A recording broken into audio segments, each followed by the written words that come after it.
नमस्कार। भारतीय समाज में, परिवारों में, माता-पिताओं में संतान के रूप में बेटे की चाह या इच्छा कुछ ज़्यादा ही अधिक होती है। इसमें बेटी के प्रति कोई नफ़रत या दुराव नहीं होता, पर सामाजिक हालात ही कुछ ऐसे होते हैं या कुछ कुरीतियाँ ऐसी शामिल हो जाती हैं कि वो धीरे-धीरे यही चाहता है कि उसे बेटी की जगह बेटा हो। कुछ कुरीतियों में तो ऐसा है कि व्यक्ति बेटी को या परिवार जो है बेटी को अपनी प्रेस्टीज के साथ जोड़ लेता है कि भविष्य में जब वो बड़ी होगी तो उसके साथ कोई ऐसी दुर्घटना ना हो जिससे परिवार पर कोई लांछन लग जाए। इसके अलावा एक प्रमुख कारण है वो है विवाह। विवाह से मेरा मतलब है विवाह में होने वाले खर्च से। ऐसा नहीं है कि आधुनिक काल में ही विवाह अधिक खर्चीले हो रहे हैं। विवाह हमेशा से ही खर्चीले होते रहे हैं। दहेज उसमें एक बड़ा हिस्सा होता है खर्च का। तो व्यक्ति इन दूषित परंपराओं से मेरा मतलब कुरीतियों से है, जो ये दहेज वगैरह की है, उसमें इतना फंस जाता है कि वो यही चाहता है कि उसे बेटी की जगह बेटा ही हो तो ठीक है। इसी पर एक कहानी है हिंदू समाज की वैवाहिक प्रथा पर ही, उद्धार। तो चलिए शुरू करते हैं। हिंदू समाज की वैवाहिक प्रथा इतनी दूषित, इतनी चिंताजनक, इतनी भयंकर हो गई है कि कुछ समझ में नहीं आता उसका सुधार क्यों करो। बिरले ही ऐसे माता पिता होंगे जिनके 7 पुत्रों के बाद भी एक कन्या उत्पन्न हो जाए तो वो सहर्ष उसका स्वागत करे। कन्या का जन्म होते ही उसके विवाह की चिंता सिर पर सवार हो जाती है और आदमी उसी में डुबकियां खाने लगता है। अवस्था इतनी निराशामय और इतनी भयानक हो गई है कि ऐसे माता पिताओं की कमी नहीं है जो कन्या की मृत्यु पर हृदय से प्रसन्न होते हैं, मानो सिर से बाधा टली। उसका कारण केवल यही है कि दहेज की दर दिन दूनी रात चौगनी पावस काल के जलवेग के समान बढ़ती जा रही है। जहां दहेज की सैकड़ों में बातें होती थी, वहां अब हजारों तक नौबत पहुंच गई है। अभी बहुत दिन नहीं गुजरे कि 1 या 2 हजार रुपए दहेज देकर केवल बड़े घरों की बात थी।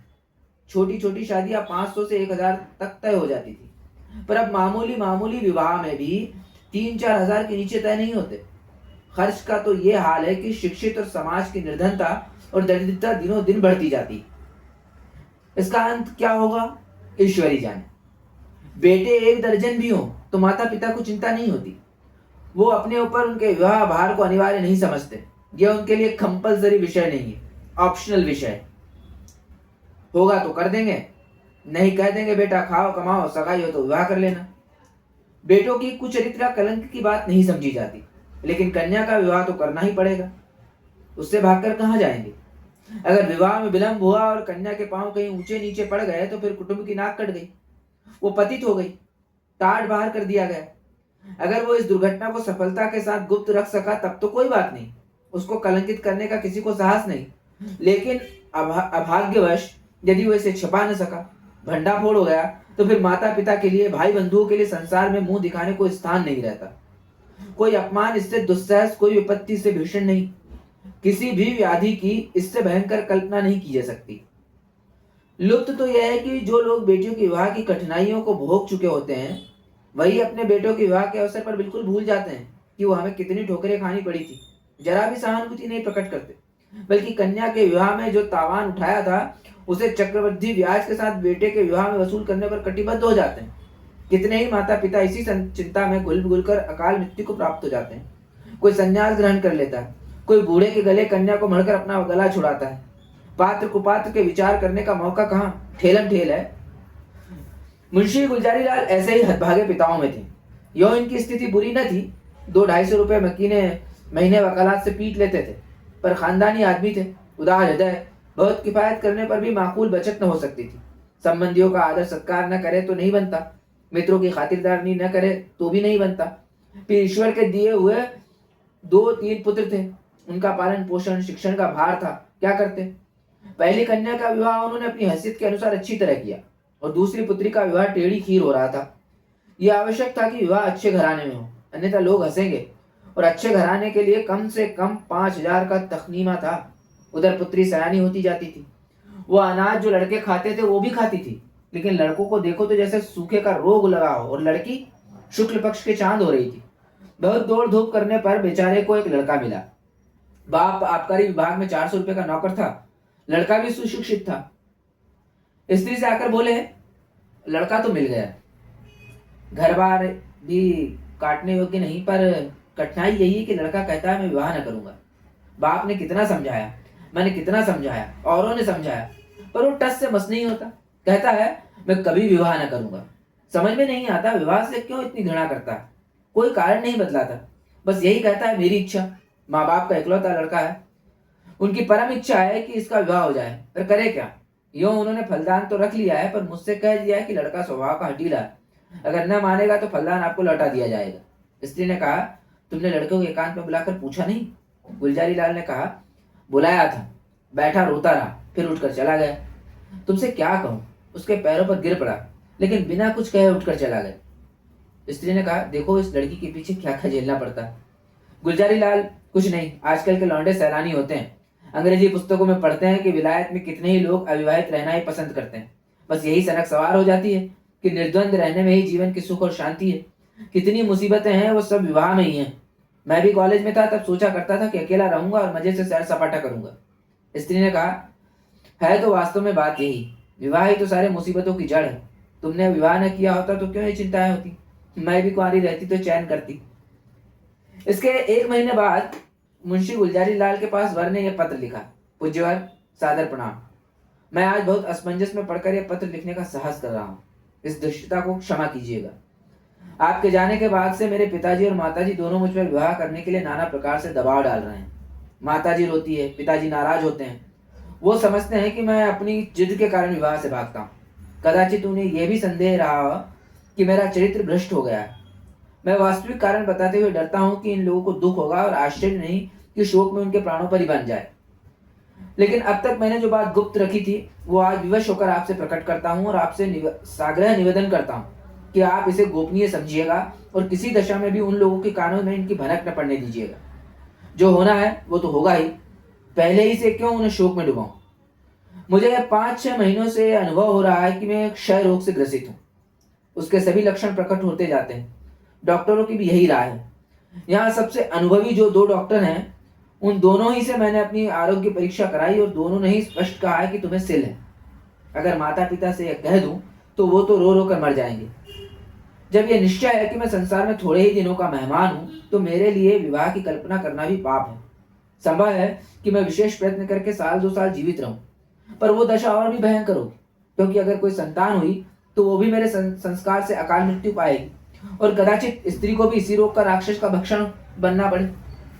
मेरे अविवाहित रहने से जो बीतेगी मुझ पर ही बीतेगी। विवाहित हो जाने से मेरे साथ और कई जीवों का नाश हो जाएगा। इसलिए आपसे मेरी प्रार्थना है कि मुझे इस बंधन में डालने के लिए आग्रह न कीजिए, अन्यथा आपको पछताना पड़ेगा। आपका सेवक हजारी लाल। पत्र पढ़कर गुलजारी लाल ने स्त्री की ओर देखा और बोले इस पत्र के विषय में तुम्हारा क्या विचार है? स्त्री ने कहा मुझे तो ऐसा मालूम होता है कि उसने बहाना रचा है। गुलजारी लाल बस बस ठीक यही मेरा भी विचार है। उसने समझा है कि बीमारी का बहाना कर दूंगा तो लोग आप ही हट जाएंगे। असल में बीमारी कुछ नहीं, मैंने तो देखा ही था, चेहरा दमक रहा था, बीमार का मुंह छिपा नहीं रहता। स्त्री ने कहा राम नाम लेके विवाह करो, कोई किसी का भाग्य थोड़े ही पढ़े बैठा है। गुलजारी लाल यही तो मैं भी सोच रहा हूँ। स्त्री ने कहा न हो किसी डॉक्टर से लड़के को दिखाओ, क्या सचमुच ये बीमारी हो तो बेचारी अम्बा कहीं की न रहे। गुलजारी लाल ने कहा तुम भी पागल हुई हो क्या? सब हीले हवाले हैं। इन छोकरों का दिल का हाल मैं खूब जानता हूँ। सोचता होगा अभी सैर सपाटे कर रहा हूँ, विवाह हो जाएगा तो ये गुलछर्रे कैसे उड़ेंगे। स्त्री ने कहा तो शुभ मुहूर्त देखकर लग्न भिजवाने की तैयारी करो। हजारी लाल बड़े धर्म संदेह में था। उसके पैरों में जबरदस्ती विवाह की बेड़ी डाली जा रही थी और वो कुछ न कर सकता था। उसने ससुर को अपना कच्चा चिट्ठा कह सुनाया, मगर किसी ने उसकी बातों पर विश्वास न किया। माँ बाप से अपनी बीमारी का हाल कहने का उसे साहस न होता था। न जाने उनके दिल पर क्या गुजरे, न जाने क्या कर बैठे। कभी सोचता किसी डॉक्टर की शहादत लेकर ससुर के पास भेज दूं, मगर फिर ध्यान आता यदि उन लोगों को उस पर भी विश्वास न आया तो। आजकल डॉक्टरों से सनद ले लेना कौन सा मुश्किल काम। सोचेंगे किसी डॉक्टर को कुछ दे दिलाकर लिखा लिया होगा। शादी के लिए तो इतना आग्रह हो रहा था, उधर डॉक्टरों ने स्पष्ट कह दिया था कि अगर तुमने शादी की तो तुम्हारा जीवन सूत्र और भी निर्बल हो जाएगा। महीनों की जगह दिनों में वारा न्यारा हो जाने की संभावना है। लग्न आ चुकी थी, विवाह की तैयारियां हो रही थी, मेहमान आते जाते थे और हजारी लाल घर से भागा भागा फिरता था। कहाँ चला जाऊं, विवाह की कल्पना ही उसके प्राण सूख जाते थे। उस अबला की क्या गति होगी? जब उसे यह बात मालूम होगी तो वह मुझे अपने मन में क्या कहेगी? कौन इस पाप का प्रायश्चित करेगा? नहीं, उस अबला पर घोर अत्याचार न करूंगा। उसे वैधव्य की आग में न जलाऊंगा। मेरी जिंदगी क्या, आज न मरा कल मरूंगा, कल नहीं तो परसों, तो क्यों ना आज ही मर जाऊं। आज ही जीवन का और उसके साथ सारी चिंताओं का, सारी विपत्तियों का अंत कर दूं। पिताजी रोएंगे, अम्मा प्राण त्याग देगी, लेकिन एक बालिका का जीवन तो सफल हो जाएगा। मेरे बाद कोई अभागा अनाथ तो न रोएगा। क्यों न चलकर पिताजी से कह दूं। वो एक दो दिन दुखी रहेंगे, अम्मा जी दो एक दिन रोज शोक से निराहार रह जाएंगी, कोई चिंता नहीं। अगर माता पिता के इतने कष्ट से एक युवती के प्राण की रक्षा हो जाए तो क्या छोटी बात है। यह सोचकर वो धीरे से उठा और आकर पिता के सामने खड़ा हो गया। रात के 10 बज गए थे। बाबू दरबारी लाल चारपाई पर लेटे हुए हुक्का पी रहे थे। आज उन्हें सारा दिन दौड़ते गुजरा था। शामियाना तय किया, बाजे वालों को बयाना दिया, आतिशबाजी फुलवारी आदि का प्रबंध किया, घंटों ब्राह्मणों के पास सिर मारते रहे। उस वक्त जरा कमर सीधी कर रहे थे कि सहसा हजारी लाल को सामने देख चौंक पड़े। उसका उतरा हुआ चेहरा, सजल आंखें और कुंठित मुख देखा तो कुछ चिंतित होकर बोले, क्यों लालू, तबीयत तो अच्छी है ना, कुछ उदास मालूम होते हो। हजारी लाल ने कहा, मैं आपसे कुछ कहना चाहता हूँ, पर भय होता है कि कहीं आप अप्रसन्न न हो। दरबारी लाल ने कहा, समझ गए, वही पुरानी बात है ना, उसके सिवा कोई दूसरी बात हो तो शौक से कहो। हजारी लाल ने कहा, खेद है कि मैं उसी विषय में कुछ कहना चाहता हूँ। पिताजी ने कहा, यही कहना चाहता हूँ ना कि मुझे इस बंधन में न डालिए, मैं इसके अयोग्य हूँ, मैं यह भार नहीं सह सकता। बेड़ी मेरी गर्दन तोड़ देगी, आदि आदि। और कोई नई बात? जी नहीं, नई बात है। मैं आपकी आज्ञा पालन करने के लिए सब प्रकार से तैयार हूँ, पर एक ऐसी बात है जो कुछ निश्चय करने उसे मैं शिरोधार्य करूंगा। हजारीलाल ने बड़े विनीत शब्दों में अपना आशय कहा, डॉक्टरों की राय भी बयान की और अंत में बोले, ऐसी दशा में मुझे पूरी आशा है कि आप मुझे विवाह करने के लिए बाध्य न करेंगे। दरबारी लाल ने पुत्र के मुख की ओर गौर से देखा। कहीं जर्दी का नाम न था। इस कथन पर विश्वास न आया, पर अपना अविश्वास छिपाने और अपना हार्दिक शोक प्रकट करने के लिए वो कई मिनट तक गहरी चिंता में मग्न रहे। इसके बाद पीड़ित कंठ से बोले, बेटा, इस दशा में तो विवाह करना और भी आवश्यक है। ईश्वर न करे हम वो बुरा दिन देखने के लिए जीते रहें, पर विवाह हो जाने से तुम्हारी कोई निशानी तो रह जाएगी। ईश्वर ने कोई संतान दे दी तो वही हमारे बुढ़ापे की लाठी होगी। उसी का मुंह देख देख कर दिल को समझाएंगे। जीवन का कुछ आधार तो रहेगा, फिर आगे क्या होगा ये कौन कह सकता है। डॉक्टर किसी की कर्म रेखा तो नहीं पढ़े होते। ईश्वर की लीला अपरंपार है, डॉक्टर उसे नहीं समझ सकते। तुम निश्चिंत होकर बैठो, हम जो कुछ करते हैं करने दो, भगवान चाहेंगे तो सब कल्याण ही होगा। हजारीलाल ने इसका कोई उत्तर नहीं दिया। आंखें डबडबा आई, कंठावरोध के कारण मुंह तक न खोल सका। चुपके से आकर अपने कमरे में लेटा रहा। 3 दिन और गुजर गए, पर हजारीलाल कुछ निश्चय न कर सका। विवाह की तैयारियां पूरी हो गई थी। आंगन में मंडप पड़ गया था, डाल गहने संदूकों में रखे जा चुके थे, मंत्रेई की पूजा हो चुकी थी और द्वार पर बाजों का शोर मचा हुआ था। मोहल्ले के लड़के जमा होकर बाजा सुनते थे और उल्लास से इधर उधर दौड़ते थे। संध्या हो गई थी। बारात आज रात की गाड़ी से जाने वाली थी। बारातियों ने अपने वस्त्राभूषण पहनने शुरू किए। कोई नाई से बाल बनवाता था और चाहता था कि खत ऐसा साफ हो जाए मानो वहां बाल कभी थे ही नहीं। बूढ़े अपने पके बाल को उखड़वा कर जवान बनने की चेष्टा कर रहे थे। तेल साबुन उपटन की लूट मची हुई थी और हजारीलाल बगीचे में एक वृक्ष के नीचे उदास बैठा हुआ सोच रहा था, क्या करूं। अंतिम निश्चय की घड़ी सिर पर खड़ी थी। अब एक क्षण भी विलंब का मौका न था। अपनी वेदना किससे कहे, कोई सुनने वाला न था। उसने सोचा, हमारे माता पिता कितने अदूरदर्शी हैं। अपनी उमंग में इन्हें इतना भी नहीं सोचता कि वधु पर क्या गुजरेगी। वधु के माता पिता भी इतने अंधे हो रहे हैं कि देख कर भी नहीं देखते, जानकर नहीं जानते। क्या है ये विवाह? कदापि नहीं। यह तो लड़की को कुएं में डालना है, भाड़ में झोंकना है, कुंद छुरे से रेतना है। कोई यातना इतनी दुस्सह, इतनी हृदय विदारक नहीं हो सकती जितनी वैधव्य। और ये लोग जानबूझकर अपनी पुत्री को वैधव्य के अग्निकुंड में डाल देते हैं। ये माता पिता हैं? कदापि नहीं। ये लड़की के शत्रु हैं, कसाई हैं, बदी के हत्यारे हैं। क्या इनके लिए कोई दंड नहीं? जो जानबूझकर अपनी प्रिय संतान के खून से अपने हाथ रंगते हैं, उसके लिए कोई दंड नहीं। समाज भी उन्हें दंड नहीं देता, कोई कुछ नहीं कहता। यह सोचकर हजारीलाल उठा और एक और निश्चय कर चुपचाप चल दिए। उसके मुख पर तेज छाया हुआ था। उसने आत्म बलिदान से इस कष्ट का निवारण करने का दृढ़ संकल्प कर लिया था। उसे मृत्यु का लेश मात्र भी भय न था। वो उस दशा को पहुंच गया था जब सारी आशाएं मृत्यु पर ही अवलंबित हो जाती हैं। उस दिन से फिर किसी ने हजारीलाल की सूरत नहीं देखी। मालूम नहीं जमीन खा गई या आसमान। नदियों में जाल डाले गए, कुओं में बांस पड़ गए, पुलिस में हुलिया गया, समाचार पत्रों में विज्ञप्ति निकाली गई, पर कहीं पता न चला। कई हफ्तों के बाद छावनी रेलवे स्टेशन से 1 मील पश्चिम की ओर सड़क पर कुछ हड्डियां मिली। लोगों का अनुमान हुआ कि हजारीलाल ने गाड़ी के नीचे दबकर जान दी, पर निश्चित रूप से कुछ न मालूम हुआ। भादों का महीना और तीज का दिन। घरों में सफाई हो रही थी। सौभाग्यवती रमणियां 16वें श्रृंगार किए गंगा स्नान करने जा रही थी। अम्बा स्नान करके लौट आई थी और तुलसी के कच्चे चबूतरे के सामने खड़ी वंदना कर रही थी। पति गृह में उसे यह पहली ही तीज थी।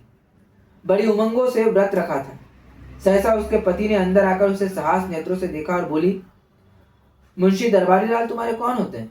ये उनके यहाँ से तुम्हारे लिए तीज पठौनी आई है, अभी डाकिया दे गया। यह कहकर उसने एक पारसाल चारपाई पर रख दिए। दरबारी लाल का नाम सुनते ही अम्बा की आंखें सजल हो गई। वो लपकी हुई आई और पार्सल को हाथ में लेकर देखने लगी, पर उसकी हिम्मत न पड़ी कि उसे खोले। पिछली स्मृतियां जीवित हो गई। हृदय में हजारी लाल के प्रति श्रद्धा का उद्गार सा उठ पड़ा। यह उसी देवात्मा के आत्म बलिदान का पुनीत फल है। मुझे यह दिन देखना नसीब हुआ। ईश्वर उन्हें सदगति दे। बलिदान का पुनीत फल है। वो आदमी नहीं, देवता थे, जिसने मेरे कल्याण के निमित्त अपने प्राण तक समर्पण कर दिए। पति ने पूछा, दरबारी लाल तुम्हारे चचा हैं? अम्बा ने कहा, हाँ। पति ने पूछा, इस पत्र में हजारी लाल का नाम लिखा, ये कौन है? अम्मा ने कहा, ये मुंशी दरबारी लाल के बेटे हैं। पति ने कहा, तुम्हारे चचेरे भाई? अम्बा ने कहा, नहीं, मेरे परम श्रद्धालु उद्धारक, जीवन दाता, मुझे अथाह जल में डूबने से बचाने वाले, मुझे सौभाग्य का वरदान देने वाले। पति ने इस भाव से कहा मानो कोई भूली हुई बात याद आ गई है। मैं समझ गया। वास्तव में वो मनुष्य नहीं, देवता थे।